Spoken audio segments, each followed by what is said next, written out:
Where's the community of PAC? Okay, we're ready to go. You're on now.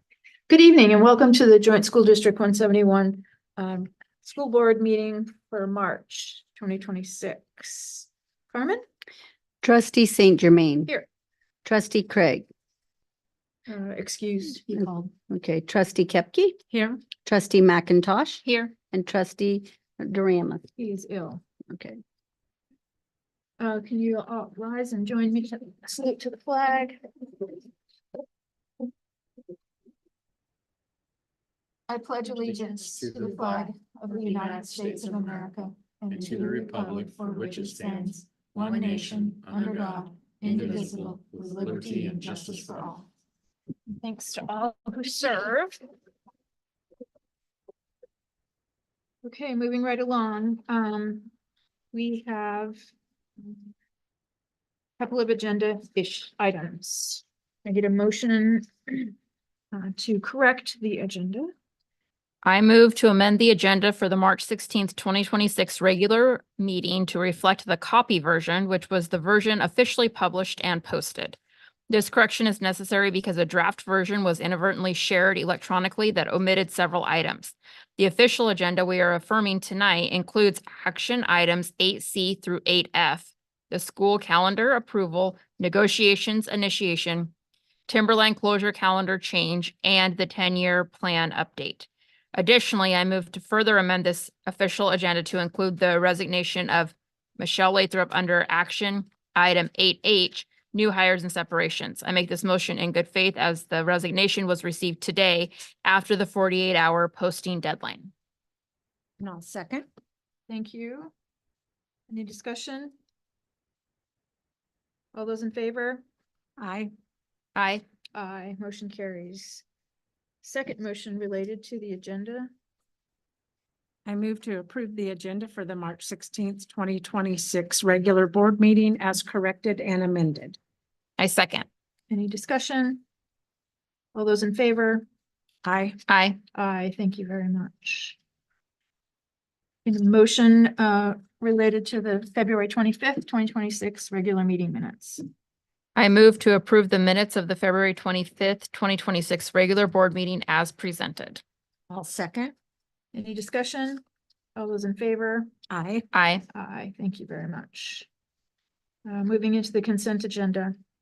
I move to approve the consent agenda as presented, including the payment of bills and financial reports for OJSHS, Timberline, and Orofino Elementary. I second. Any questions or discussion? All those in favor? Aye. Aye. Aye, motion carries. Reports and recognitions. I'll kick it off. First off, our community is tremendous and our staff that will always step up in the time of emergency to work whatever it takes to get the job done. I really want to express our appreciation, mine personally, and I assume ours as a board. So Yes. Thank you very much. In reading our reports, I was ecstatic about the parent-teacher engagement that we had at conferences. Orofino Elementary School at 97% of parents involved, Cavendish at 100, Timberline School at 89, Robin 100 here at PAC.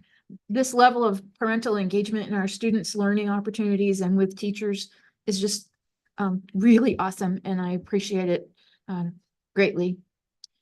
And one last for me, I happened to come across a Facebook flash during the basketball games down at State because I was paying attention, typically don't.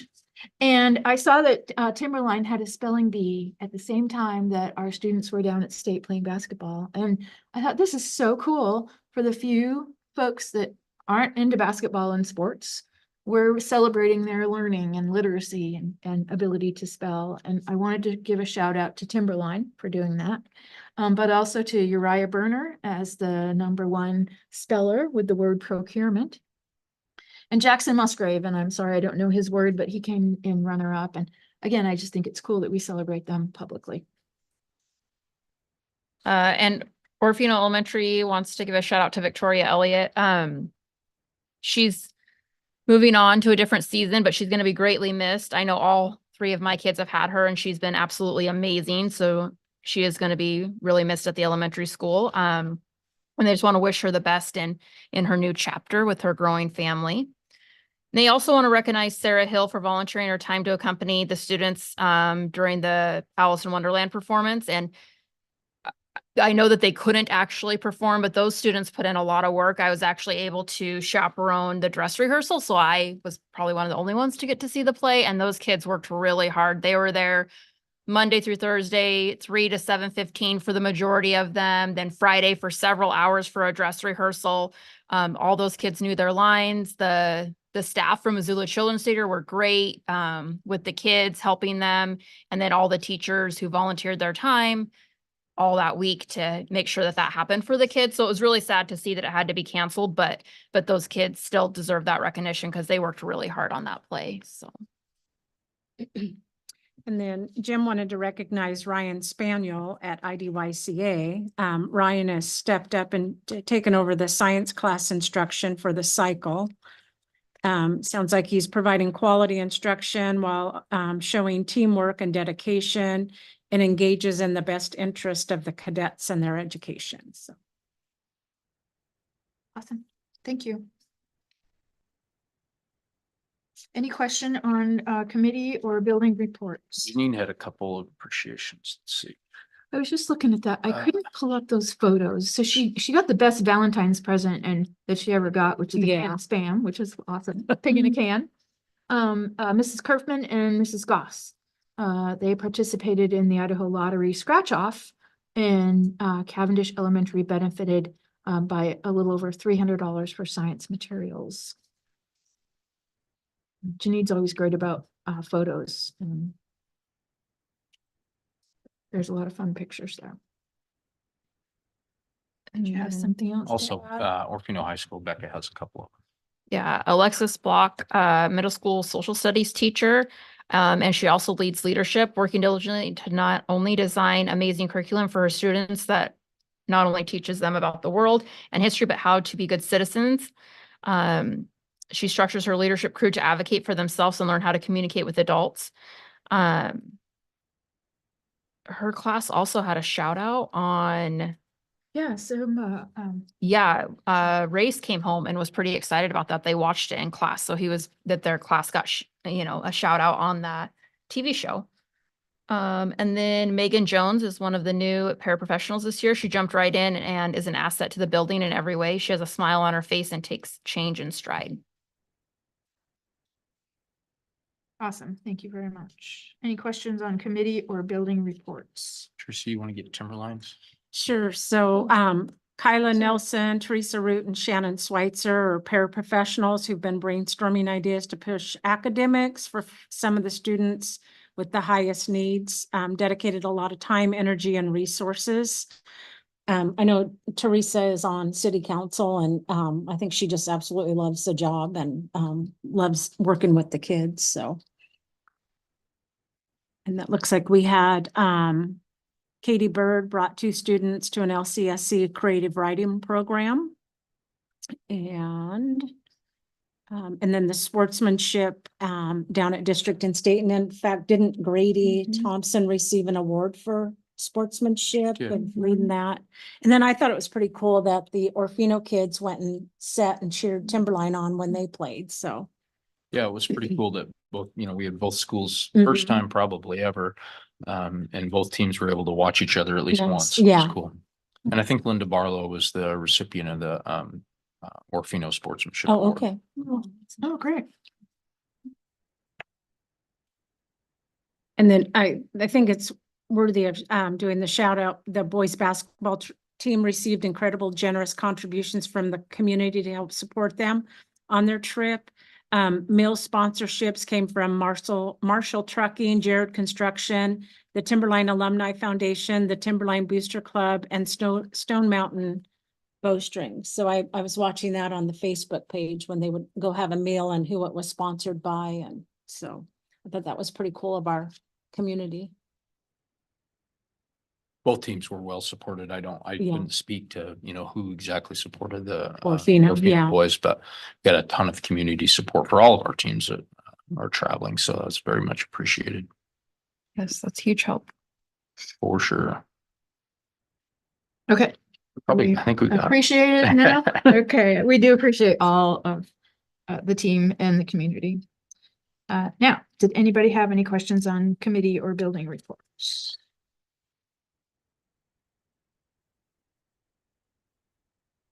Transportation had some new hires, so that's Yes, awesome. a new Good. old, right? A returnee. So Yeah, that's but really still good. to see that they're Yeah. getting new people onboarded. Yep.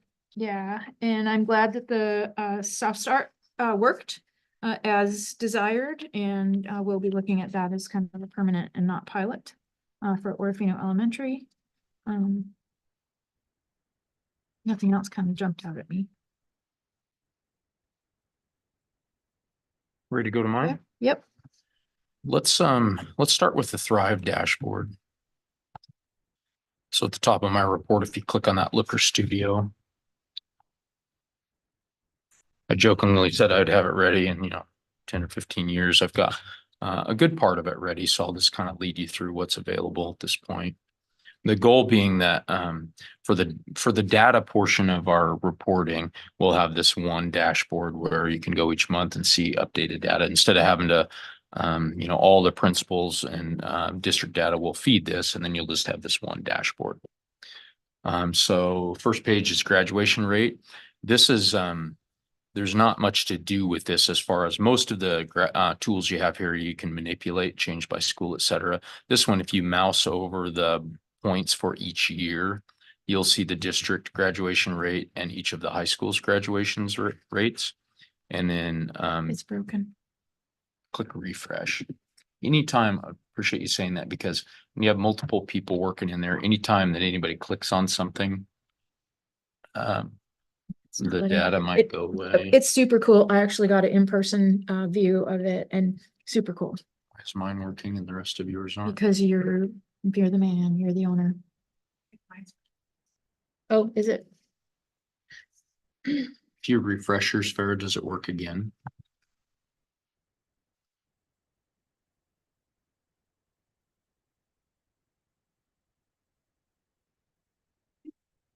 Mine is working every time I click refresh, which is.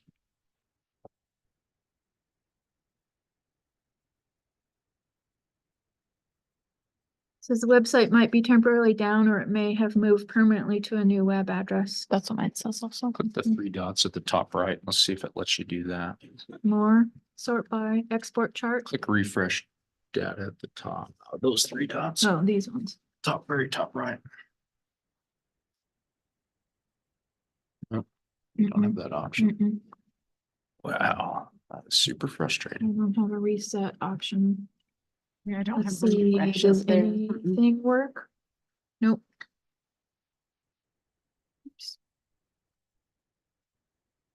Yeah, I got the little brown face.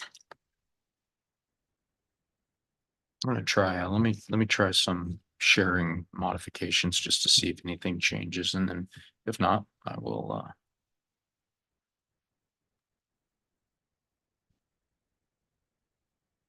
It's super cool. I'm wondering Um, if when multiple you have people are in here that Uh-huh. everybody needs to have edit access or something, Mm. which is a little scary, but It shouldn't. I hit- wouldn't think. hit refresh on yours.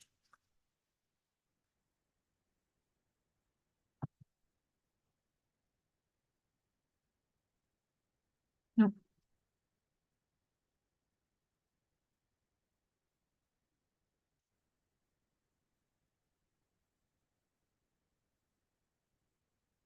I love it when you.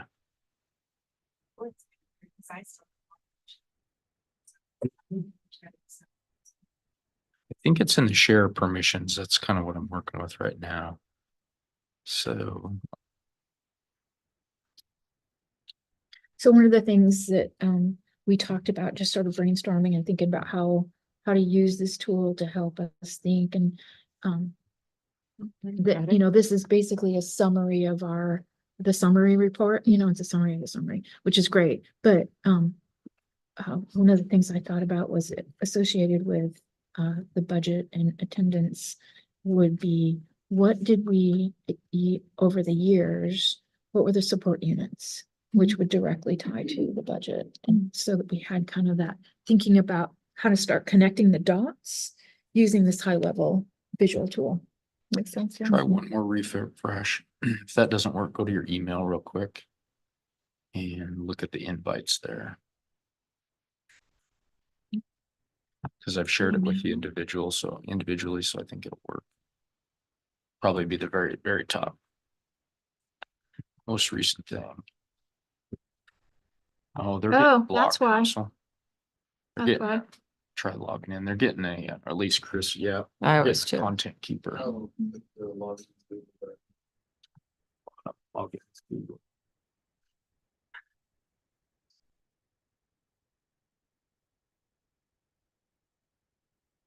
The very bottom, Teresa, login with Google, yeah.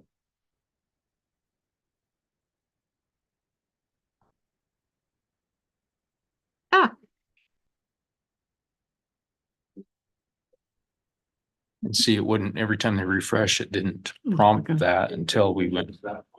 Okay. Okay, let's try again. So go to the first one that says grad rate. And so you can just mouse across each year and see from 19 to 20 how our graduation rate went. And as you mouse over, like I mentioned, you can see the district plus the 2 high schools. I also put our goal in there from our SIP, which is 85%. Last year's 4-year cohort graduation rate was 88. You can see that at the top. So we're making progress there, but we need to keep moving in the right direction. And that one's pretty static. The next ones are more fun. Just feel free to interrupt. So click enrollment. If you have questions, just interrupt. More fun in an interactive way. So this is what Chris was talking about a minute ago on this total enrollment support units.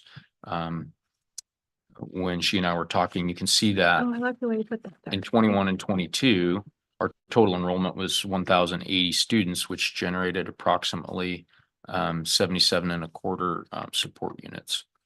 And then you can watch, and I have to go back through some of this data and verify, but you can watch as our enrollment has declined. Now, in the green one, in the current year, we're down to 1,027 students across the district, including IDYCA, which only generates just under 78 support units. Also at the top, you see our total enrollment and the year-over-year change. So from last year to this year at this time. And this 1027 is a current number, which will change each month. So we'll be able to just look at this each month and see if we're trending up or down. I put a comment there that there's an approximation of a support unit. If you include all of the funding associated with the support unit, could be up to 150,000 per support unit. So it can become a big deal for us. Mm-hmm.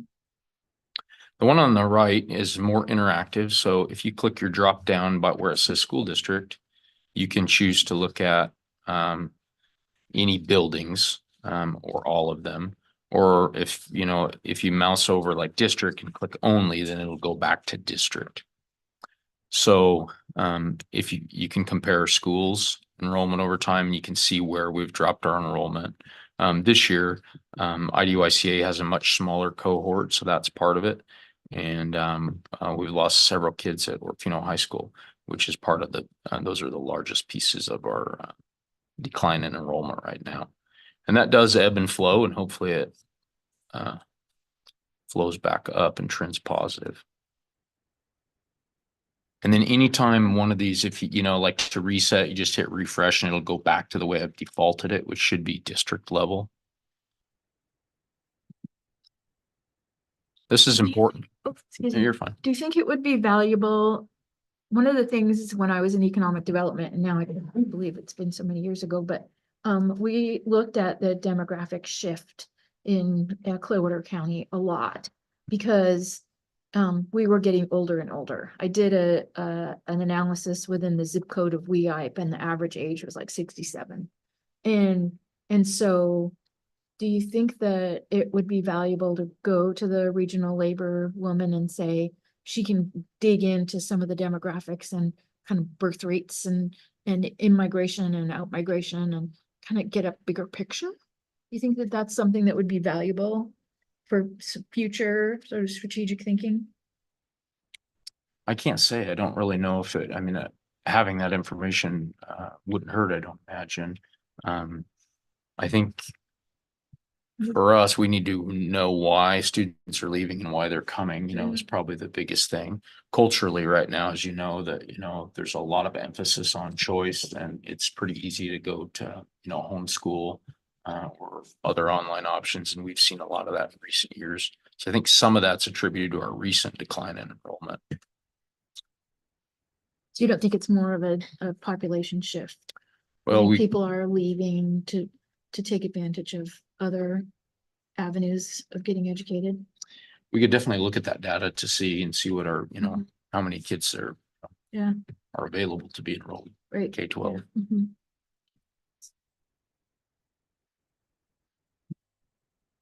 And then another thing is it, as we move to attendance, it becomes a great visual tool on if we can create incentives around attending, coming to school, are they working? Can we see it quickly? Yeah, that third tab on the left, attendance percentage over time. And these, when you see that drop down, again, you can select schools, you can change it by school, compare schools, et cetera, compare them to the district. And our goal is 93%, and we're below that right now. And these are the attendance percentage that's reported in each of these dates is a point in time attendance percentage. It's really hard for me to mouse over it right now. I'd have to zoom in. The day? This month. Okay. So this month, the district overall attendance was 90.47. So And then you could do that by building also. Yep. Mine's a little small to mouse over. It's a little tricky, but if you zoom in, it's probably a little easier. But each of those points will give you the actual data. So this shows it going beyond today, Which one are you looking at? any of them, attendance percent over time by school. Yeah, if you mouse Those to are the the model. very end of it, the last point listed yeah. there. So that's a projection. Yeah, it's probably just incorrect in the date. Mhm. The chronic absenteeism on the right, that is a state calculation that they use. It's on our school report card. Dwayne included the definition for me there below so you can see. And that's basically anybody that's falls into that 10% or more absent. So a student will move in and out of that as the year progresses, depending on their attendance. So that fluctuates each month for individuals as well as the overall group.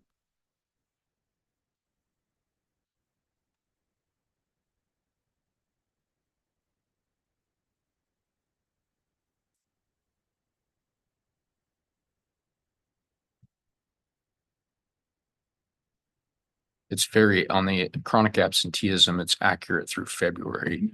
For sure, I verified that. Some of this data that just came in, it looks like is messing it up. You can see on the blue line for the district.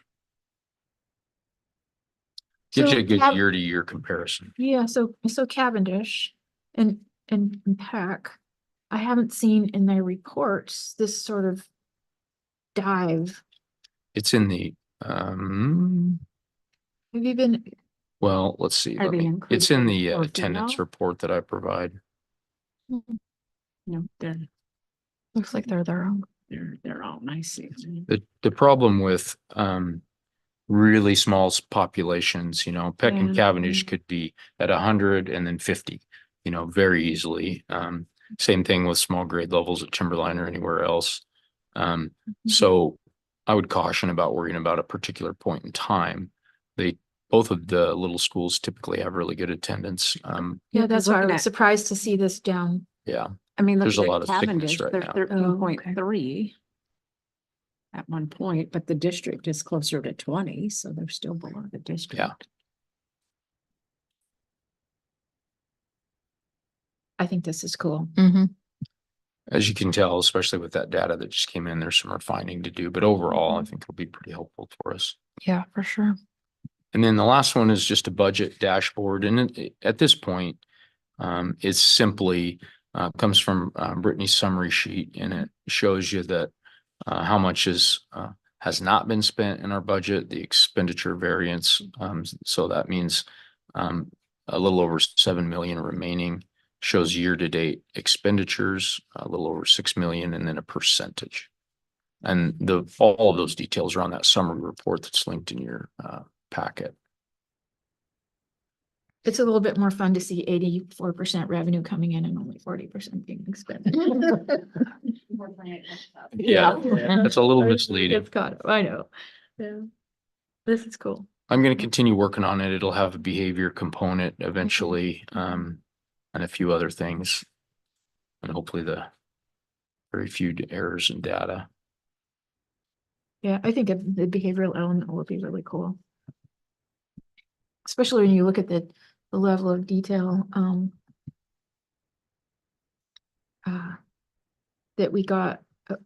They're all different. Last month, and we got an incredible amount of detail from the report at Orofino Junior Senior High School.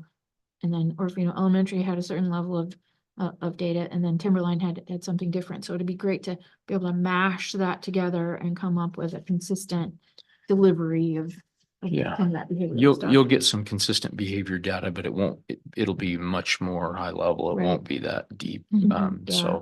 So on the graduation rates, what kind of time period are you looking at? Are you looking at somebody that starts their senior year and finishes or graduates, or? Yeah, Okay. that's a good Mhm. question. That 4-year cohort, they start with us, and at the end of those 4 years, finish with us. Okay, and then so they also- 4 years. Okay. Yeah, so the same human, Okay. we've had them for 4 years Okay. too. So somebody could start their freshman year, go clear through to start the second semester of their senior year and move, and they'll count as a.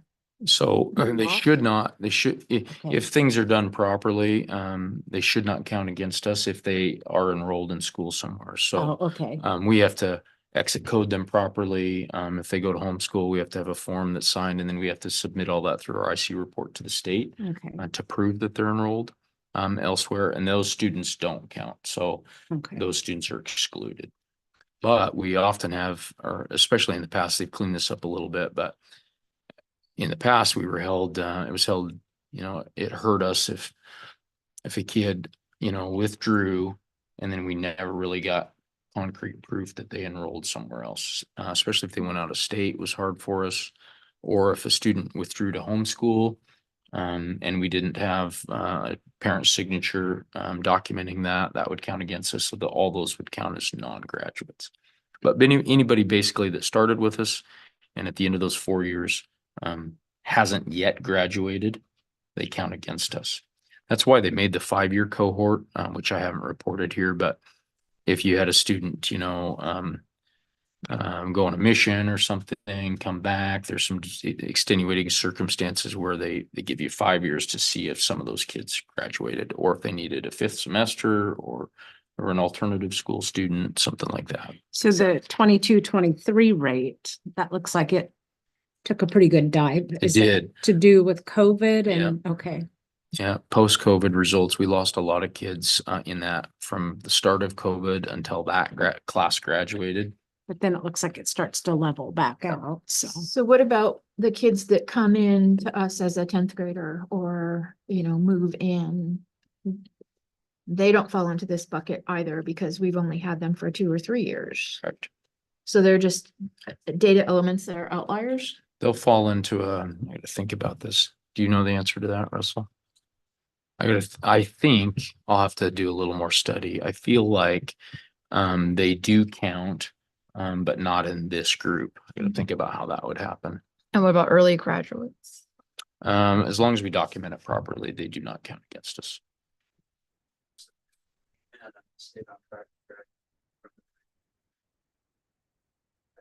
I think so too, and especially if they're an Idaho student, definitely Idaho students, because the same system tracks them through and they transfer. But if they're out of state, Early graduates. So what wouldn't about the count for us, academy? though. I was just wondering, what They about, don't count. What's that?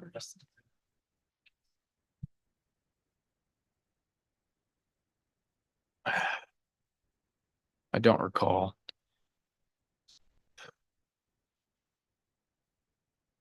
There's one place they count and one place they don't. I think they're excluded from this calculation, and then we see it somewhere else. Like we s- as yeah, once they enroll. Did you hear that? Becca commented that once they enroll with us, they count. Oh, So so they it's come in not as only the students yeah. that we've had Okay. for 4 years. right. Okay. So if they come in as a So it's our sophomore or graduation. junior, they count if they don't graduate on time. So it's more of an Idaho 4-year cohort rather than a school, like they're looking at that individual student for 4 years and did they graduate? Yeah, basically if they graduate on time. And what happens, what's really hard is if they come to us behind, you know, and we can't catch them up in time. The main thing is that we're trending up. We need to, 88 is not bad for us, but we need to, it's above our goal, but if we could get above 90, we'd be feeling really good about that.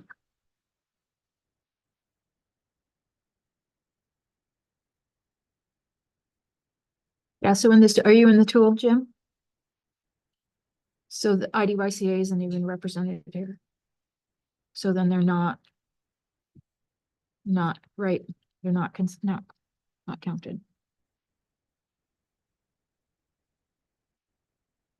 And this is what goes to our report card, correct? Yes. Yeah. Not from here to there, but same data. Cool. Any other questions, thoughts, anything else? Looks good. Not on that. Yeah, I'm I good. think it's super cool. We can talk about The Thrive, flooding. the flooding, yes, please.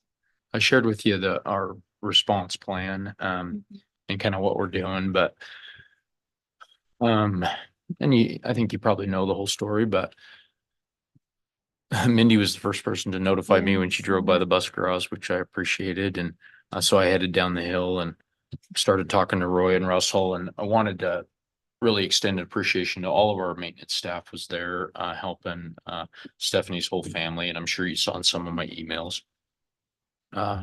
Tam White was the first one he and I were, first there moving buses, and he was there on his own, starting to get to work. So there were several people that really jumped in. Steve was there as well, helped a lot moving buses. And like you saw, we were able to get all the buses out of there except for one. It was really crazy when we first started, the creek was overflowing, but there wasn't a tremendous amount of rocks piling up. And in a short amount of time, like the two buses beside the one that got stuck there had rocks around the wheels and some railroad ties under them and things like that. But wasn't much. And by the time we got those buses out, that other bus was just fully locked in. And then as you saw in the pictures over time, it ended up with 8 to 10 feet of rocks, all Yeah, it was around it. crazy. It was amazing. By the time I drove the last bus out of there going down the road, the driveway out of there, the driveway was so washed out that it was pretty sketchy. Washed out, had big holes in it. And eventually, because so much water was coming out of there, they had to, basically dig a ditch through the road so the water that was coming off the bank would drain back into the creek there and then go through the culvert under the highway. Sheriff Getz was plowing the highway off of the rocks that were, going out there, and the rocks were all the way, it was sending all kinds of size, biggest rock I saw laying loose in the parking lot was, probably 2 basketballs that I moved through there, was laying loose. And, so anyway, that we probably had the deepest places in the parking lot might have been like 1.5 feet, or so. And it was swift in places. So it was pretty crazy. And as you could see, it pretty much flooded the Carmen stuff really bad all through her warehouse and offices. Over on the transportation side, not as bad. Stephanie's went behind the building on the district office side, in kind of a pretty good creek there for a while. And so it did flood the bus garage offices quite a bit, but not a lot of damage in there really. Just, a little bit of, there's some wallboard in one spot that's damaged. It's mostly going to be just remediation with drying and stuff like that in those spaces. We will have to, it did have, water got into the walls and, came out through some receptacles and things like that in the HVAC system. So we will have to remediate all of that. So the response to that was the county declared a state of emergency. The city sent contractors to us that just showed up. Twin Oaks was there, Debco was there. And then pretty soon there were, 2 excavators, big excavators, lots of dump trucks, lots of loaders, and then they worked together to really take care of the immediate problem. They worked through the weekend. We were there both days, and then Debco finished up today. So now, before I got out here, we're pretty much back to the buses will be able to go back to the yard. The yard is flat and safe. The creek is flowing properly. The road is drivable. They basically just rebuilt the road. It's gravel right now.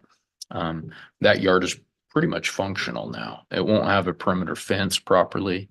And then on the district's office side of the bus garage, it's all been re-leveled. The mudslides and things have been removed. Same thing with around the east side against the hill below the baseball field's been cleaned out. So we're at a place right now where all the emergency work has pretty much been done as far as outside the building by the contractors. So we really appreciated those contractors showing up and going to work. Then the company disaster response is taking care of the remediation to the building itself. So they're in the process of drying things out, cleaning. They have to do a very comprehensive inventory for insurance, everything that was damaged, pictures, evidence, etc. And they have all of the food has to come out there to totally clean the warehouse, the freezer, the cooler, etc.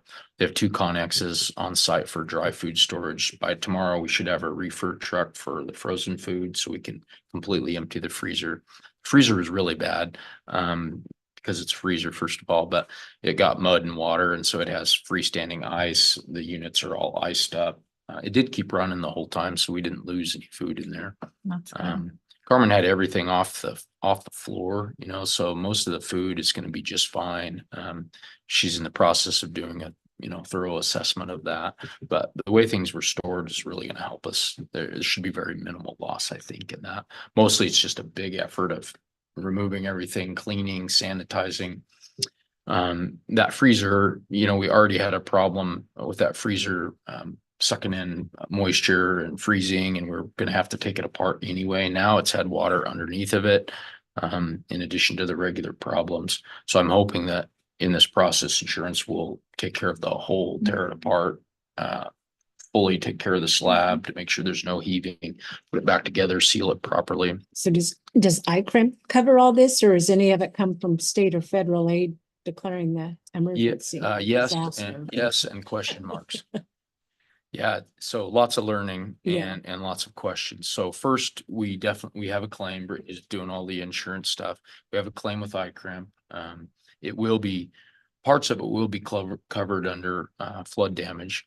Unfortunately, our deductible for that is $50,000, so it'll be a big deductible. But they don't cover roads, parking lots, anything like that. So that hopefully will fall under the FEMA stuff.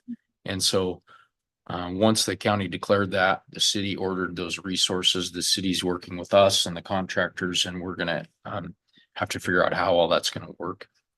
It sounds like sometimes it's covered at 50%. Sometimes if it gets approved at the state level, it could be covered at 50%. If it goes to the federal level and is approved, it could be 75%. Sometimes you don't see the money for up to 2 years if you see the money. So we're pretty worried about being on the hook for a big bill, and the contractors had to do a tremendous amount of work, 2.5 days. I don't have a truckload of rock count, but I mean, there had to be at least 50, and it might have been 100. I mean, it was unbelievable how much rock, and all it was rock that came out of the drainage, out of the creek drainage. So we're nervous about that and hoping that the FEMA, stuff works out well and the funding comes in quickly. Brittany's been in contact with Don Gardner and the city, and we're just in the process of learning all that. But it was a tremendous impact, and I'm sure, I would guess in the end it will have a significant financial impact to us. At a minimum of 50,000 deductible, but I suspect more than that in some of the other, needs. It was certainly bigger than the previous time it happened that I'm aware of. And I know this isn't necessarily at the time, but I wonder if there's a way to look at that drainage and come up with something proactive around how do we better arm ourselves for the future? And I know this isn't the time for Sure. that, but it was something that's been rolling around in my brain since you sent the pictures and I was reading all the Sure. stuff, and it's I'm glad they got those covers off, to help. I'm sure that helped. It only helped in a sense of access to remove the rock, Right. the reality of that situation. We've had quite a few conversations about this, and the same way you're talking about is that creek has to bottleneck Oh, into, I know. that Yeah. channel. And so because that channel is, 4 feet wide or whatever it Mhm. is, it can only take so much, and it's happened like 3 times in 30 years. So Yeah. to your point, Mhm. it's crazy. It's why most people don't, try to run creeks underground, It is, steep country. it is crazy when you think about how small that drainage is and how much impact it can have. I thought immediately one of the first things I thought about was, well, what if we encase the damn thing in concrete, like the Colfax, cement river, it does that make sense? And so Ann Connor's heavy on my mind to reach out to and say, hey, what could this look like? Right. Yeah, I think all those questions are good. It would be really good to not have to do it again. Yeah. We were also in in the 97, 6 or 7, whichever year it was, time that we had a really bad flood. It was 96. Roger Burnham's pond broke at that time too, and that contributed to, so I was in communication with him and as to whether or not it was going to break. And Yeah. I appreciated Roger giving me updates as to, okay, it's over the dike, but it's holding and things like that. So we were Cool. prepared for because everybody said you can't run fast enough if you're in that, Right. and there were lots of us in there. So it was anytime And no one got hurt. no one got hurt, Excellent. and we were excellent. operating as normal, which that's It's thanks to amazing. That was That- amazing when yeah. I read that. It I was was like, like there's- right on. There's no way at Yeah. first, when you first looked at the pictures, it's like, oh, there's no way that you can keep operating as normal. And so it's pretty amazing Yeah. that. Well, we we're have able to. tremendous resources again in the Yeah. community, Debco and Lonnie have been kind above and beyond many times in responding to emergencies in our community. Yeah, in this case, both them and Twin Oaks really worked together, and I mean, it took a tremendous amount of equipment Yeah. to move the rock. So I was looking for a logo on Crazy. that excavator. I didn't see it. It must have been a Twin Oaks thing. yeah. Yeah, no, And then lots of help from everybody else who showed up. We had a lot of our team members, and then lots of other people offered, but there was just like, we didn't, it wasn't really a manpower kind of job, it was mostly equipment, So just appreciate everybody for helping out and offering. Other questions or things you want to mention along those lines?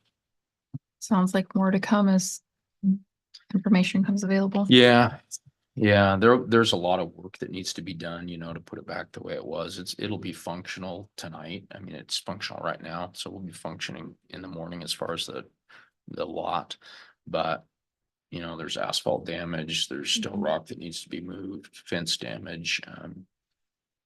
So we'll see how that goes. I'm hopeful that we can, that can all be done and we don't have to live with, the scars from it, but we'll see how it And, goes. and iCrimp doesn't cover facilities like that? Not roads, parking Okay. lots, things like that. Fence, possibly, Okay. we haven't talked about, Brittany and I have talked about that, but I haven't talked with them yet. We'll have Okay. our adjuster on site tomorrow. That disaster response, they were, very prompt and rolled everything they need, and they're going to be a big help to us in communicating with the adjuster. And so, Is Debbie Ferguson our local representative for iCrimp? But I deal directly with, but. Right, Plains, yeah. so do you need help moving food into the Connex, or is this disaster? It's all people managed by, that- yeah, it's all Okay, managed by okay, them. okay. Yeah. Okay. Cool. Yeah, so it's well in hand, but it was pretty crazy. When Russell and I were talking on the phone while I was headed down there, I got him looking at the cameras and I had no idea the scope of the problem. And I think I mentioned to him like, well, maybe we'll have to find somebody with a mini X and he texted or called later. He's like, it's not a mini X job. You're like, oh no. It's several big X jobs. Which is Yeah. just kind of funny, but it was a big flood. Yeah. It was pretty dangerous on the highway there for quite a while. You know, people were driving fast through there, lots of rocks on the road. And, you know, I'm glad nobody got hurt in a vehicle accident there. Yeah, one of the videos that you shared showed people kind of walking around in the muck, and I'm like, what are they doing? You know, it's out of there, so. No, it's Oh. tremendous, I appreciate, thanks for the update. Yeah. Carmen, do we have any public comments? No. Okay, moving on. Surplus. No No surplus. surplus. Okay, that's one I didn't click, right? Okay, we're not doing policy tonight. School calendar approval and we're proposing 3 years.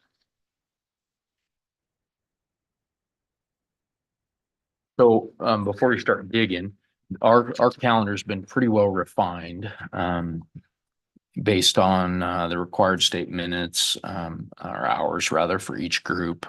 These calendars that we're proposing basically are status quo, just aligned with, you know, same kind of calendar that we've had, no major changes, just aligned with how the calendar changes each year. We considered two changes. One was there was some some teachers had asked about whether we could move a work day from the before school starts to one day after Christmas break. And so I emailed all the teachers, collected as much input as we could, and it literally was one vote apart. Half wanted to keep it, half wanted to change it. And that wasn't enough for me to recommend changing it. If the majority, you know, if an overwhelming majority had wanted that change, it was one that from administrative standpoint wasn't a huge change, but it would affect our kids. And again, half of the staff responded to leave it status quo. So that's my recommendation with that. The other consideration that we talked about, which would be a significant change, was whether or not we could allow seniors to graduate a week early. And that's come up a few times. As when Dwayne analyzed the hours that they have to be in session, that would put them about 1 day. They would only have 1 day of grace over the minimum. And I was not comfortable with that solution because any one snow day, we would have to be adding days just for seniors. Then it would change graduation. That would be a huge impact. Yeah, the dominoes were too great. So these 3 calendars, they move slightly with, you know, the actual calendar, but they are designed on the status quo arrangement. Same number of overall days, the same holidays, the same days that are in the negotiated agreement from the past. So it doesn't change contracts or anything like that. One thing I noticed is you have staff development over fair days. and Which staff- are on the first one, 26, 27? Well, probably all of them because it's usually about the 3rd week in September. And I can't imagine staff wanting to be doing staff development on the Friday of when there's a bunch of events going on. I mean, I'll look it up, but I'm fairly confident that for sure is the fair weekend this year. Looks like it's. I'm looking at all the Septembers. And it's not always the 3rd weekend, but it usually almost always ends up being right around there. And kids and, you know, 4-H and all the things that might not be the best. Yeah, September 17th through the 20th this year. What is the calendar now? And what have we experienced an issue? Yeah, was it staff development this year during Are we fair just gonna days? Okay. After, okay. Because Lumberjack Days was a little bit earlier this year than normal. So if you kept it the same, Yes. it didn't fall that way last year, but it will fall that way this year and potentially future years also. We'll just make that, if you're comfortable, we'll make that as a revision, and then if there's any issue there, that I'll let you know, but I don't think so. Because it was intended to be where it is now. Did you say it's typically been It's typically the Wonderful. second or the third weekend. It depends on when Labor Day falls because it's based off of the other town's events. And so it's usually the second or the third weekend. So yeah. So that would fall under the staff development day that's set.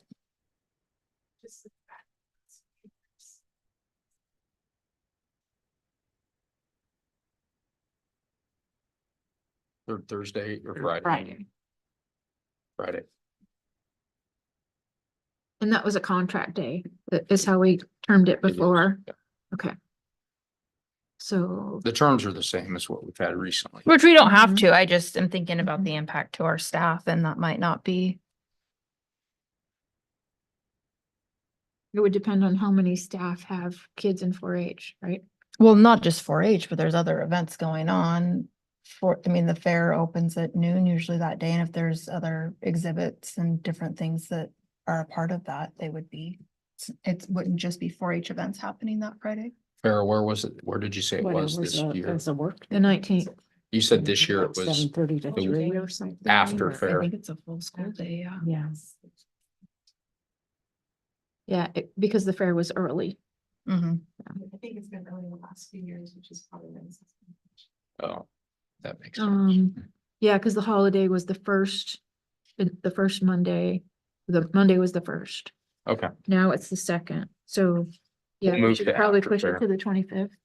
we'll move to after fair unless we find some other issue.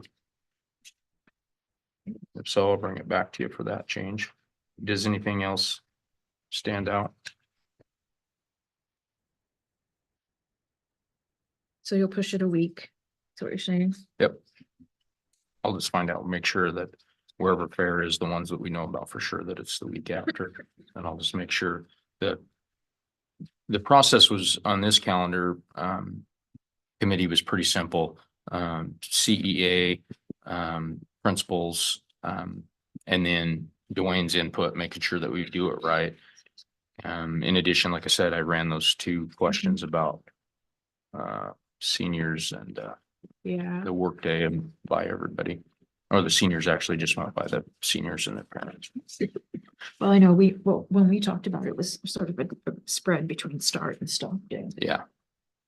Yeah, we're at a year where it starts, so you're either gonna go way early, or a week earlier, which really pushes everything back and would be starting, teachers starting August 12th, that kind of stuff, way just too early, which we're doing a huge software transition in the district, as you know. And then we have a lot of summer things that would make that really hard. And administrators would be coming on in July. So this is as close to the status quo as we can do in these 3 years. Graduation will alternate each year. Like we've been doing between the two high schools, I think that's Friday, Saturday. No Fridays, only that one half day at the end. The semesters will remain unequal. Total days the same.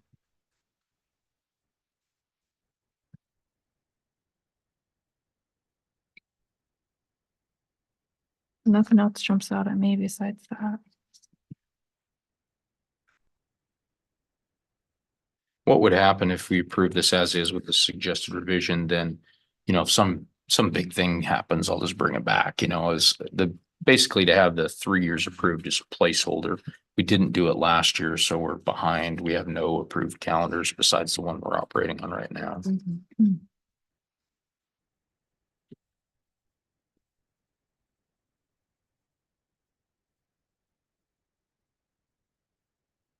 One of the things I've learned about calendars throughout the years, once you kind of get it polished, any major disruption to the status quo is a big problem for a lot of people. So when it's working, little tweaks here and there are fine, but major changes cause a lot of disruption. Yeah. Makes sense.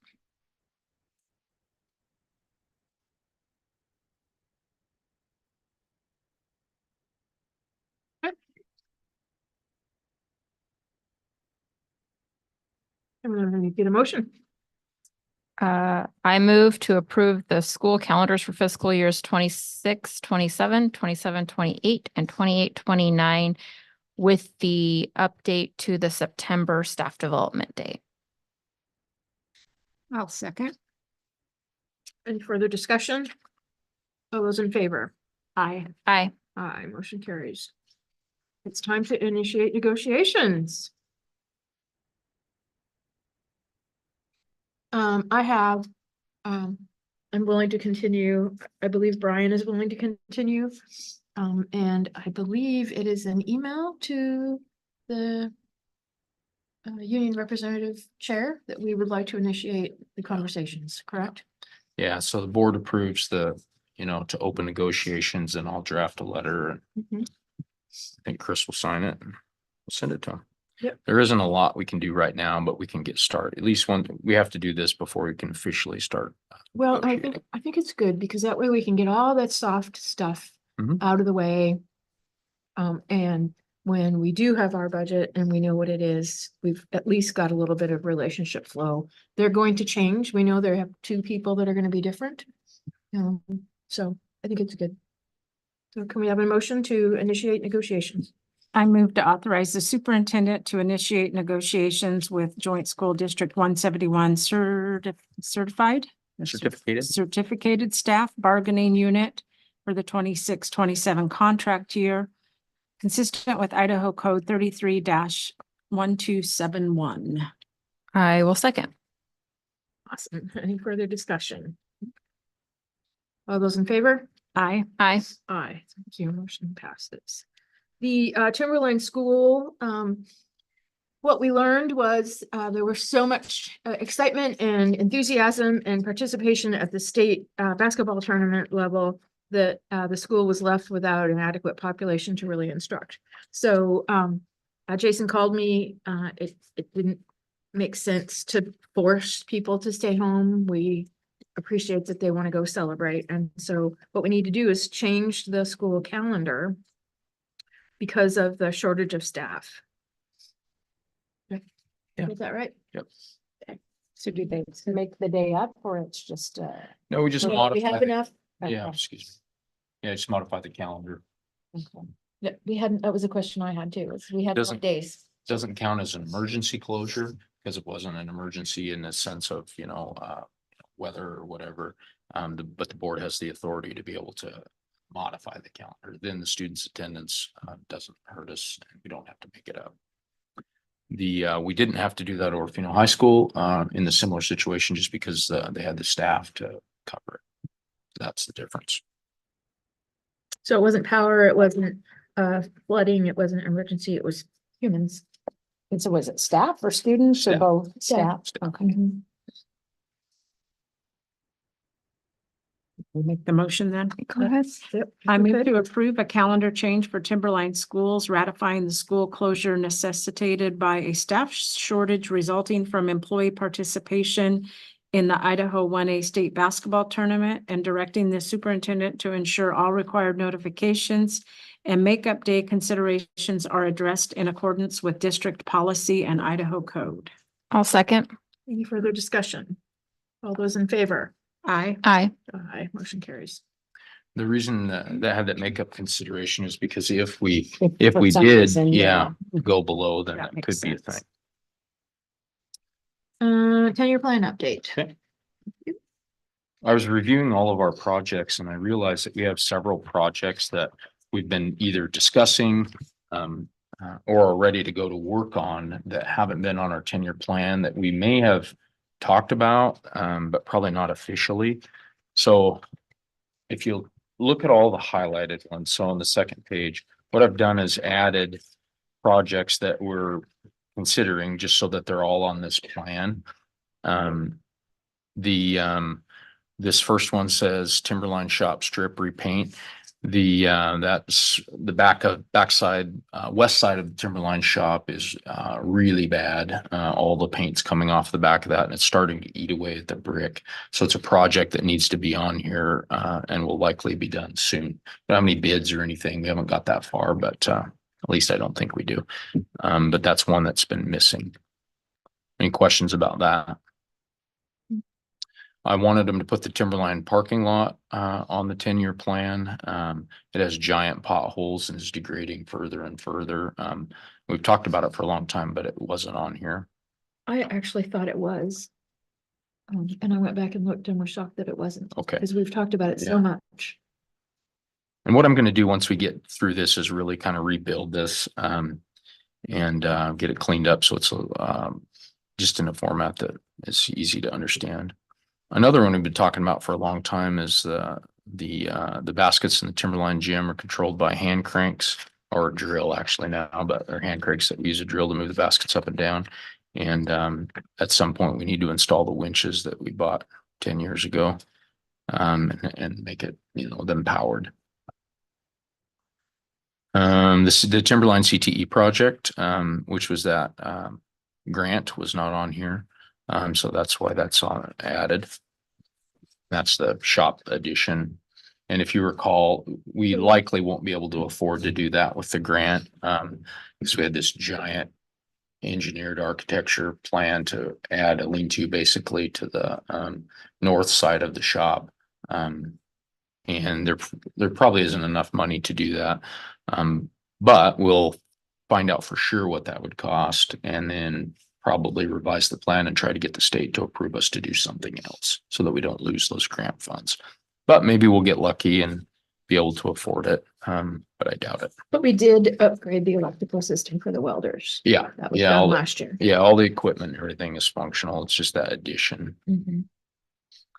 The next one is Orofino Junior Senior High School back drainage lot. We've had lots of flooding into the classrooms coming from drainage issues on the backside of the building. So that's a project that needs added. Likely what we'll have to do is excavate that side of that building, new drain tile all the way through, connected to the downspouts on the roof, and then repair the asphalt or replace all of the asphalt. So that will end up probably being a pretty big one. Any way to include that with the FEMA claim on the flood damage? No. Worth a try. Yeah. We have an elevator at Orofino Junior Senior High School and we're in the process of, we got a notice from the state that it hasn't been inspected. It's overdue. We don't use it. So we're in the process of determining what has to be done there, but has to be, I'm guessing that it's probably going to have to be because it's there and was put in there for. Can we remove it if we don't need it from the ADA perspective? Those are all the kinds of things that we just need to investigate and find out. What's the ADA acts? They just don't go downstairs? We don't have anybody that is in a wheelchair currently or doesn't have access, so we just don't use it. When we we plan, could, but if we plan that if we did have somebody, what would the Right. plan be? I don't know. I suppose it depends on the student. That's, Upstairs. Yeah. They just accommodate that, and the elevator itself isn't like a normal human elevator. It's not. we've Oh. tried to not use it for humans at all. Makes sense. And so, it's really not used at all right now. Sometimes maintenance might move, like Brittany said, haul some garbage cans up or something, but they're pushing us on that. So I really want to find out, okay, what do we really have to do for ADA, for inspections? Could it be, out of service or not? Because they're very expensive. They come from Spokane and just the inspections are very expensive, but it hasn't been on there. So I wanted to get all the projects on there. We also didn't have the Orofino Junior Senior High School CTE project on here. That's similar to the Timberline one with the exception of that when those projects were kicked off to do those additions to the CTE building, they engineered the plans for the Timberline one. They're slightly different, but all the money got spent. A big portion of Timberline's budget was spent on that plan to do Timberline, not realizing that, oh my goodness, it's way more money than could build it. What really happened to us is that schools like us got about, or districts like us got about the same amount of money to do the sawmills in the schools program, but we have two high schools and they kind of split it. And if it would have been just one, we probably could have done something similar to what Potlatch did. So we were able to get a lot of great equipment, sawmills, the welders, all that stuff and upgrade, but we're running into problems with these additions. I would Well, think, and what I heard from at ISBA was, I don't remember which school it was, but they got a huge donation of like lumber from a local, and so they got this Mhm. grant, but then they had a lot of, they didn't have to, Gotcha. like, they could make a lot of, a lot of their money went towards the labor of it rather than the supply. Right. So that. I think at Orofino Junior Senior High School, what we'll likely do is build a standalone building that will take care of the storage, and it won't be built on with all of the really, really expensive retaining wall below the bleachers, football field, all that stuff is just, it's just unbelievably expensive, way, way, way more than the grant. I So guess when I was on the tour, I was under the impression that we were gonna do just sort of a metal roof. A standalone, so No. it was enclosed. yeah, well, what we undercover, hope to do like a is mill. yeah, what we hope to do is build a building that would do that, that would store the mills and also store lumber. It would Mhm. not be a student occupied building. It would just be a standalone, and it would be at the base of the hill to the east Mhm. of the Okay, existing that's what I shop understood. there. But it'd be like a standalone, like a pole building Mhm. scenario that we could probably afford with this grant. That's what we've been working on there. The next one is a new, that's a greenhouse project. It's all grant funded. But I still wanted it to be on here. So we're wanting to put in a greenhouse at Orofino Junior Senior High School. It's behind, where it'll go is behind the teen center. Science class, of course. I don't remember there being that much room, but it's been years since I've been back there. Yeah, it'll require some excavation. So Deb Schmidt was at the craft fair and talking about the plans for that. So there would have to be Yeah. some clearing out, but it sounded like a really cool project. The OS Eve project wasn't on there. It is now. Talked about that a lot. We've also talked about this nurse station, but the key here, and this is one where I want a motion to approve. The nurse station at Orofino Elementary School was seriously damaged from the leaking roof. I'm sure you recall and talking about that. But it in that process now, and we've had Casey out of there for a long time and just kept it closed, got the leak stopped essentially, but there's a lot of wall damage. There's mold developed. So that's going to end up being a full-blown, complete tear out, full-blown remodel, mold remediation, the whole thing. Roy's got that project ready to go with a bid, which is right here. It's a huge job, and they want to start before spring break or on spring break doing all the demo before, to get all that out of there while there's no students, and start the mold remediation, take care of all of that in preparation for the roof to be fixed. So he has a bid here. It's the total of $78,400 to do that whole remodel. Yeah. Which is, that's kind of like how it's been, even on our bathroom remodels have been approaching that. So unfortunately, it's very expensive, but that will totally remodel that space and take care of all the mold So remediation. is it still leaking the roof or is it? The last thing I heard from him that there was, most of that was stopped just with our own efforts to patch the roof and, put sealant, but we are still getting moisture. So they want a full blown demo, mold remediate and then the roof will be done, the elementary roof, then So we won't finish it. do the nurse's station, then Right. still have it Correct. be So- leaking or moisture. Okay. Demo, get it prepped and ready Okay. so that as soon as, this contract will go in phases, I'll pass it to you. Basically, 30% of it upon approval. Then once they get demoed, another 30 and then finish when it's all done. And where did these funds come It- from? They'll be out of our project. Out of the 10-year funds. project fund? 521.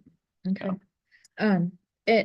So we're gonna demo a mold and somewhat damaged space.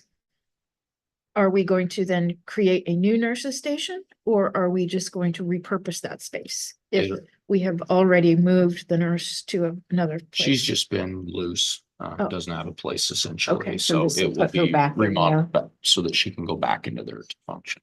She's been displaced since that happened, so quite a while. Is there any thought of asking somebody else? I don't. I know have we any don't thought have of it. to. No, Okay. this is, under $100,000. Yeah. Sometimes we go out to bid. This select frame is Roy's dad. He's done Mhm. several jobs for us. We've been very satisfied. We've used him several times. Most recent was probably after that was the windows at OES after that. The roof crashed into it, but he also did our office. Been very satisfied with his work.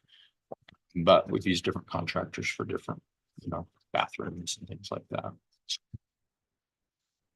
And I mean, the conflict of I was gonna say, is there a conflict of interest there? or- hiring. Yeah, I mean, that's where you want to acknowledge it, meaning that, they are related. Roy's recommending this as a bid to be approved. But we've used him in the past as well as many others. Some are related, some are not. We don't have policy against doing that. If it were unfair, or then that would be a I problem. just wondered if you shouldn't get a second bid just for transparency reasons. We can.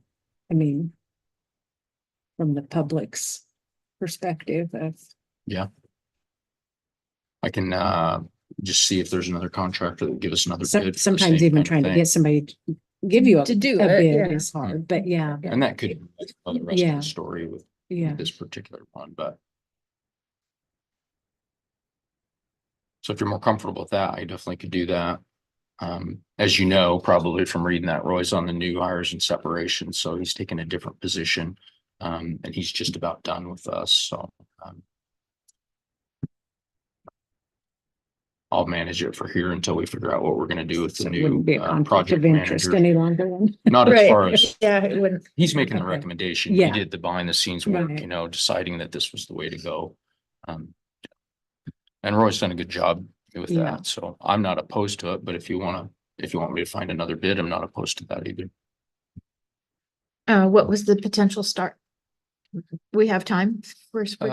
Spring No, break? it- No, spring it'll- break's coming up Yeah. No. in a week. They really should do that mold when there's. Kids are, oh, Yeah. sure, yeah. So, That would delay it, and that could have been part of his reasoning, I'm not sure, but yeah. that And would he delay may it. not have been able to get anybody else to bid. I know we've had that issue with the city of Pierce trying to get bids. I know this one, because of the dollar amount, did not go out to, for official bids. I Right, don't know, yeah. if you talked to 3 or 4 contractors and no one else was willing or able, I Yeah. don't know. Yeah, that would be interesting. Is Roy on by chance? I don't think so. Okay, that would be good to know. I mean, Janine's I'm husband comfortable has going been, either way. Janine's husband has been great at helping up at Cavendish, and Yep. we know he does good work as well, and that kind of work. We have lots of contractors that do a good job for us. So if we thought about asking someone else, do we have a compressed time frame? Would you need a decision from us? You don't need a decision because of the dollar value, right? Well, I think we do. I think we need a board approval on, it doesn't have to go out to bid, but Right. you still have authority to oversee, big expenditures, capital projects. Mhm. So this would be either, I would say you could do a couple of things. One is, approve the revisions to the 10-year plan or adding those projects or not. And then you could approve this as part of that, in the motion. Or if you want me to find out if we could get some other bids, you could just approve those and this can be pending. Well, and now with the flooding, who knows, contractors probably gonna be even busier. With, so. May not be worth trying to go out, I guess, but. Is this classroom revision also something that is been? No, I just wanted to add that to the list. That's just a request that Denise has in that her and I need to talk about more, but I just want to get it on the list. She's got in special ed classroom, she wants a separation in there between the 2 spaces. So I have I need to look that one over. Is Mr. Block also working on an Eve project or any other project? I On think this so. list? We don't have any other signed contracts with him, but I think that, to my knowledge, but I think that he was probably gonna help give bid for that. I Okay, don't remember exactly. so currently the nurses station is the only. It's the only one out there, Project yeah, that that we it's would like, give okay, him. we have a bid and we either approve it and get going, or if you don't want to approve it, then we'll move, get another quote or another bid. Well, I personally can appreciate the time sensitivity and the opportunity to do it during spring break. And if Mr. Block is available, it would be nice to know if he had spoke to anyone else. Instead of just giving it to family. Sure.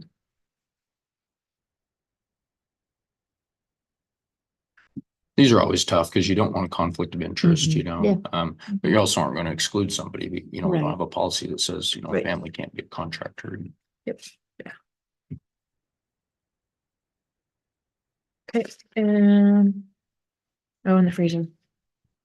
Yeah. Well, I think it's good to add these to the 10-year plan.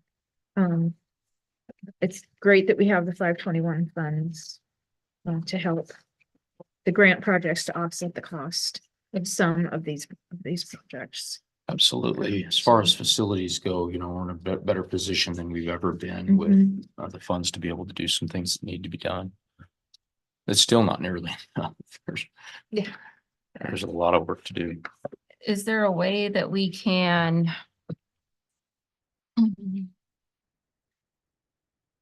I'm just thinking maybe. Approve. Looking for a second bid, but should not be received by X date, we'll go with the bid that's been proposed tonight. So that way we don't have to call a special meeting to approve it, but it also does give the opportunity for anybody listening that maybe wants to call and say, I want to put in a bid, or you find somebody that wants to put in a bid, just so we have that level of transparency that it wasn't, because we don't want to exclude family. I get that, but we also don't want the appearance of excluding people who aren't family. Sure. And so I'm just wondering if we could kind of have the best of both worlds where we attempt to get another bid, but we don't delay the project either. So what would that look like? When's the beginning of spring break here? March So 27th. 30th, right? SB, spring Is break? is that next 1 year's week. calendar or this year? No, this is this year's. This is this year's. Yeah, So, it's the officially no students. Friday, the 27th. Mm-hmm. And today is the 16th. So. Oh, there's not really. So time. there's a week. There's a week. Do you have? But they wouldn't be time able to start. To do any kind of outreach? Definitely have time to do outreach. That's literally a few phone I calls. mean, we have a list, right? Yeah. I mean, is it a Potential. project that has to be done during spring break, or can it be done once school's out, or do you have other projects that would interfere with that? We'll just postpone it. It could be done later. It could never be done, in theory. Because when's the roof gonna be done? We don't don't know know. for sure, but we do have the contract, we have approved the So at contract. this point, he's just demoing and doing some mold Yeah, they'll do remediation. the full demo over Okay. spring break to get ready to do it. I don't know if we'll get all the mold remediation done, but Okay. basically as much as possible on the demo side of it. Do you have the bid? Do we have it? Right. I thought I passed it back down. Thank you. Yeah, so phase 1. So I get Oh, wanting to up do it front? when there's no kids there, Those but are payments, and that's pretty Mhm, materials. for demolition. So 60% upon demolition, Yeah, and demolition includes mold remediation? I have to Doesn't, see what the front of it says. says exclusion.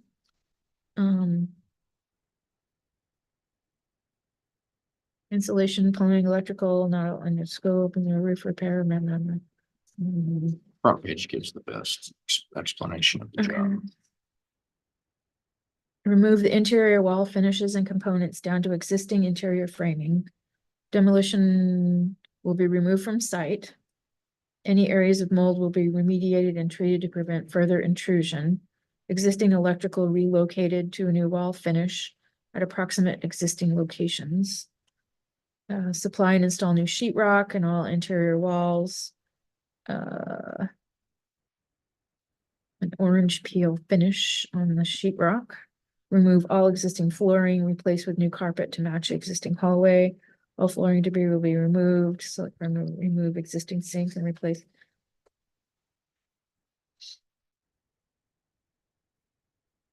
Nurse's room only. Does not include unforeseeable dry rot or structural damage, including roof areas or walls, and would only be executed with approved extra work order. All debris will be cleaned up daily and removed from the site.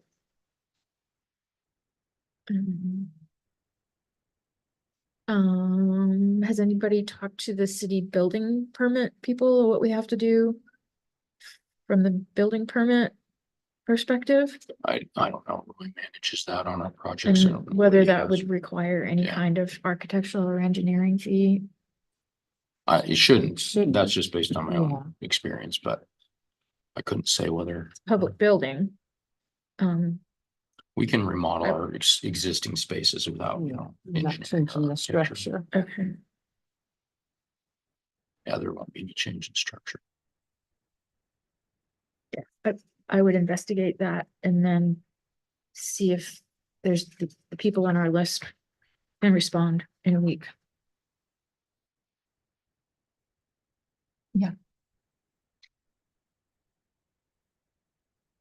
So do we want to make a motion that they just can allow us to move forward with that bid should no other bids be Mhm. received? Mhm. And should another bid be received, then we want to have us, then we would probably need a special meeting. Is that what you're thinking? Okay, Because we could do that by phone.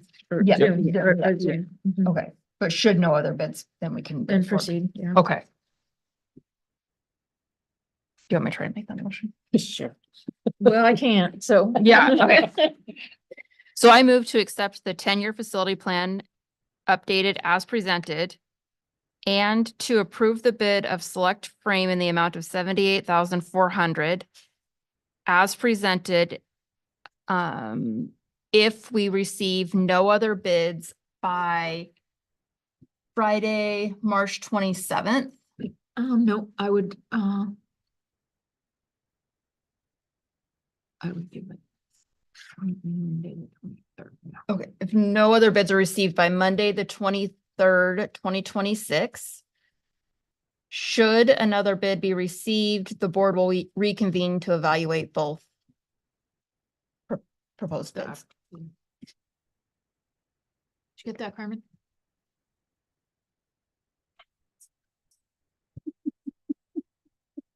You say it again. No, I got right to the end, wait, board will reconvene.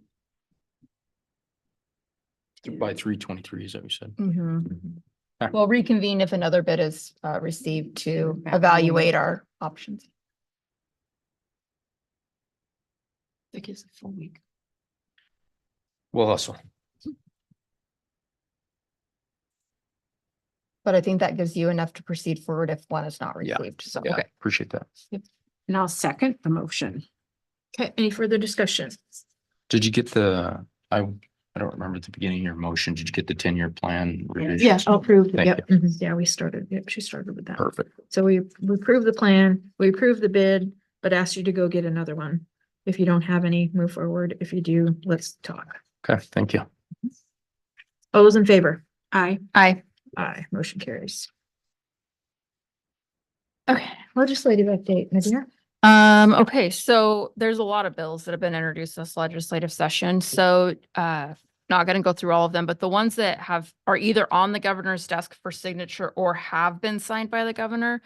I'll just run through really quick. Bill 531 is our epinephrine delivery systems. Basically, that just changed some language that allows us to now use any delivery system for the epinephrine because nasal sprays have become more accessible. So that opened that door for that. Bill 624 is the virtual public education. This is effective 7/1/26.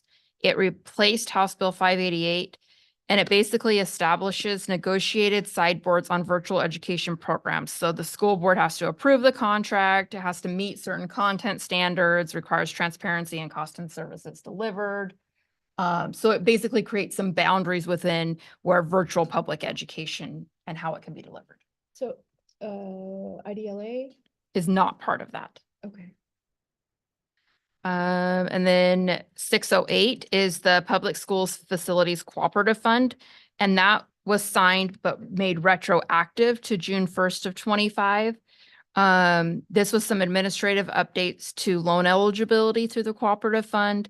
It set guidance on how interest rates could be established for those loan repayments. And requires some reporting on the projects that are funded. So you have to report back if you have a project funded on basically what project you funded with that loan. And then 1225 bill is, this one is mostly for higher education, and it has to do with searching for a new president and what that search process looks like. But the part that impacts local school boards is that when searching for a superintendent, you had to name your top 5 finalists. Now you only have to list the sole finalist for superintendent, have a 10-day waiting period, and then make the approval. So that even though it's kind of higher ed, that there is a small part that affects us. And then Bill 515 is harassment, intimidation, bullying. This is effective 7/1/26, and this I don't know how much change it's going to be for us, but I imagine some. It requires that we have procedures for mandatory reporting of incidents of harassment, intimidation, or bullying that results in a student being suspended, and it requires reporting to both the families of the victim and of the accused. So there will be some policy guidance coming out from ISBA on what that looks like and how we should, organize our policy around that. But Yeah, because that would violate an executive session around expulsions. not expulsion, suspended. Okay. Yeah, just Okay. from the building level, making Okay. sure, really, they're putting, really putting in code, thou shalt. Yep. Yeah, Mhm. so everyone's, apprised of the situation, and there will be definite policy guidance coming out from ISBA on that. And then just some other updates. K-12 budget is still not finalized. It's still in limbo. The Department of Health and Welfare budget kind of took over last week for JFAC, and so they're hoping this week we'll have a finalized budget.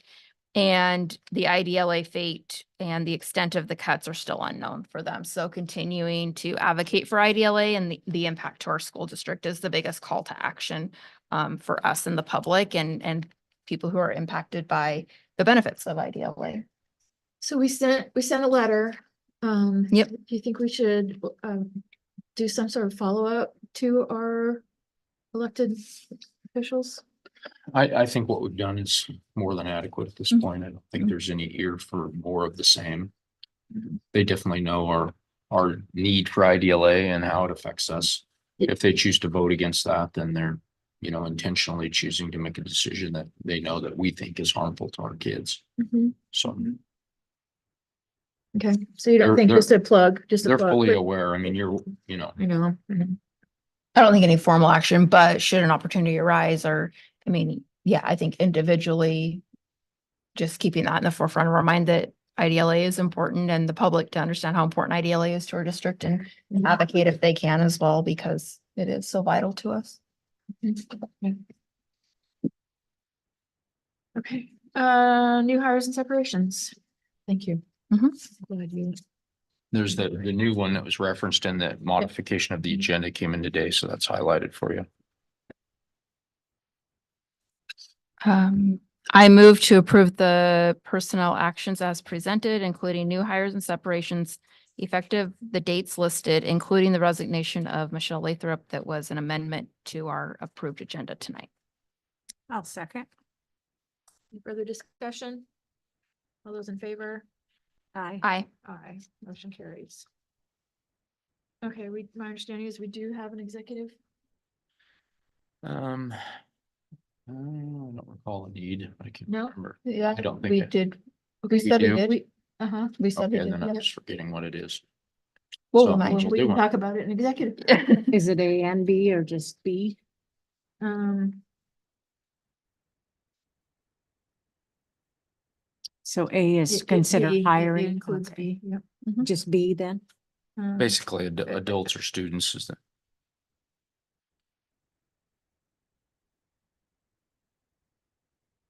It's only B. Okay. I'll move to convene into executive session pursuant to Idaho Code 74-2061B for the purpose of, let's see, evaluation, dismissal, or disciplining of, or to hear a complaint or charges brought against a public officer, employee, staff member, or individual agent or student. I'll second. Carmen?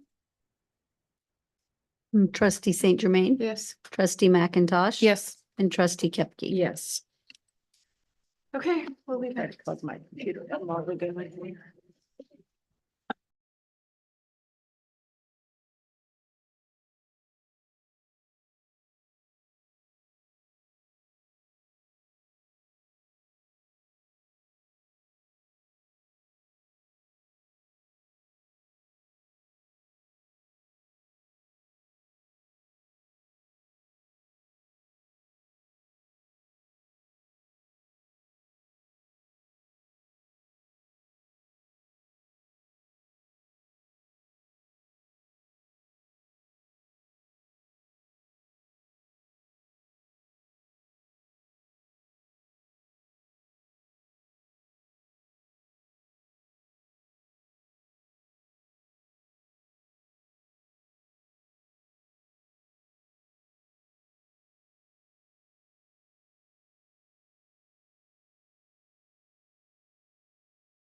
And okay, we have returned from executive session. It says about 7:20. Thank you. We have no action from executive tonight. Do we have any ideas for future agenda items? I don't have anything.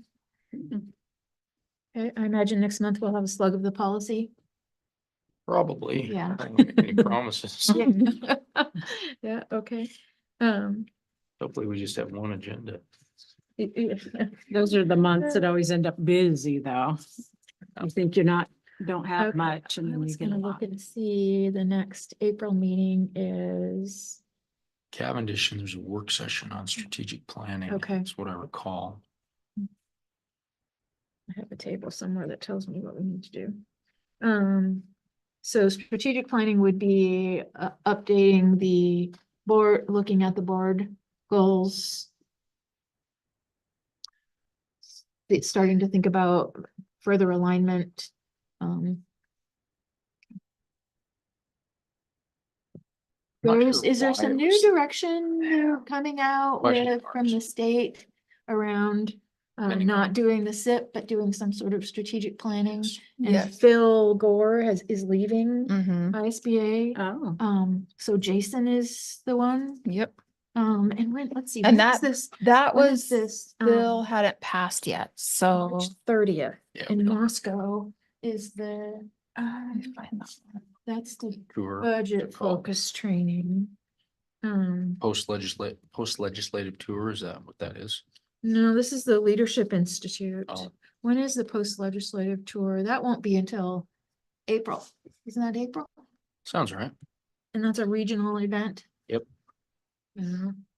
Let's see, I think I was looking at the 30th. But then something happened to me. Yeah, I think I can go. Do I need to register? Is this a reimbursable?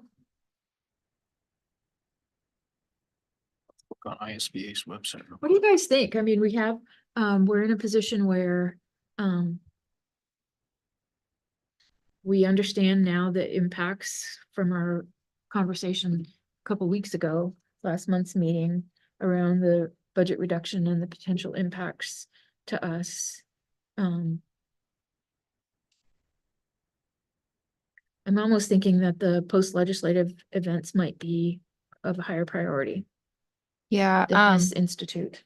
and that strategic plan bill that you're talking about is on the Senate floor, where it would replace the continuous improvement plan with us, more of a Is it on strategic the plan. agenda for, It just says, oh, I have a Okay. Senate floor right now. okay.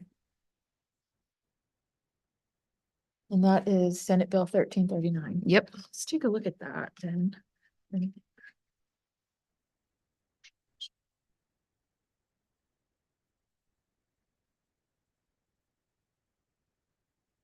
Okay, so I'm gonna put this out of my site.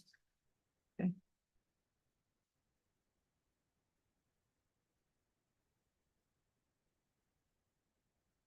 So that'll be important to pay attention to, of what happens with that associated with our April meeting. And they're anticipating the end of the session being about March 27th. So They're we wanting to m- get out this year. we may have an answer as we head into our April meeting on that one. That workshop is reimbursable. We're asking about. with your Yeah, that's, yeah.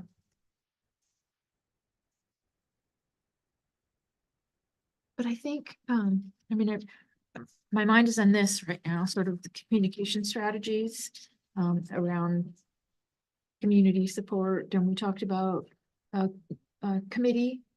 So maybe when we're doing in the work session, we should think about those committees and how to really activate those. Yeah. We talk about them, but we don't activate them. So let's do that. Okay. Let's do that. Because we had this great analysis for us. I think we're okay there. Yeah, I agree. What do you want me to do Yeah. in preparation for that? Well, I think his homework for us is let's all take a read of Senate Bill 1339. If you could keep us abreast Yep. of the status of that. And I think if it passes, then I think we want to make sure that we kind of take a look around what is it, how does it reshape what we have? We won't know until they send out, I mean, fully until they really send out policy. But at least we'll have an idea. But yeah, it'll give us a framework. Mhm. It'll give us a direction. Yep. But We it may have talks to about, change some things. it talks about the state board's gonna develop the matrix, that we will have to align to that matrix, so.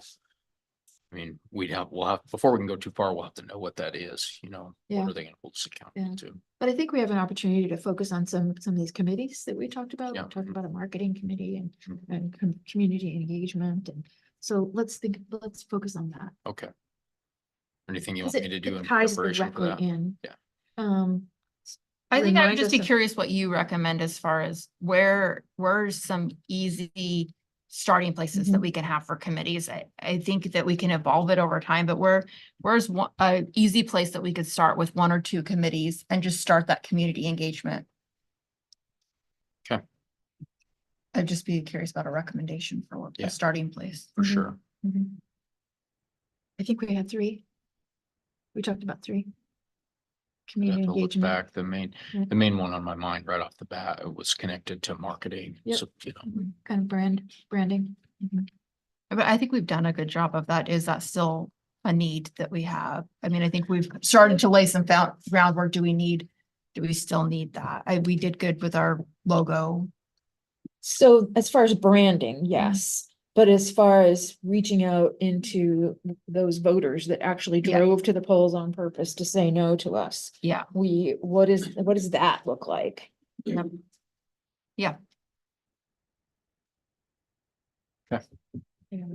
Cause I think yeah, good discussion. we really push the brand, right? Right. And the Thrive and Shine program and there's a lot of really great. Sorry? Yeah. Yes. How much Exactly. time do you want for that? Can we have an hour? We can have whatever you want, but you need to change, you know, because we moved all of our We moved our agenda. meetings to 5:30. Yeah. And so last one was just 30 minutes. So if you want an hour? I think we better do an hour. Okay. Don't you? Yeah. And I'll reach out to the demographic gal and see if we can get that.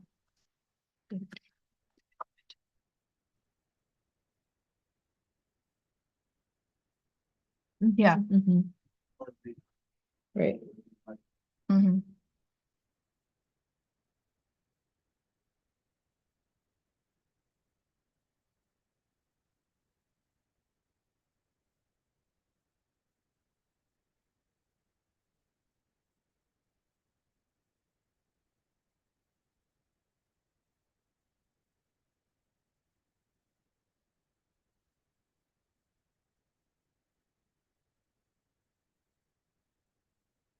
Okay, I've got that on the draft agenda, so. Great meeting, ladies. Thank Yeah. you. I will move to adjourn the meeting. I'll second. All those in favor? Aye. Aye. Aye, motion carries. Thank you. Okay. We made it I'm glad through. nobody got hurt. Way more important things than that. It's Yeah. really frustrating. We had some sort of medical episode today where somebody said in the truck, yeah. So. That was today. Sunday? An eye on the road. Yes, for sure. Road. You know, I was surprised. Two big ones, but there was a whole Bunch of little ones, yeah. Oh, man. And then I came home yesterday on our way home. That huge pullout right there, there was a car that had to have been parked when the mudslide hit.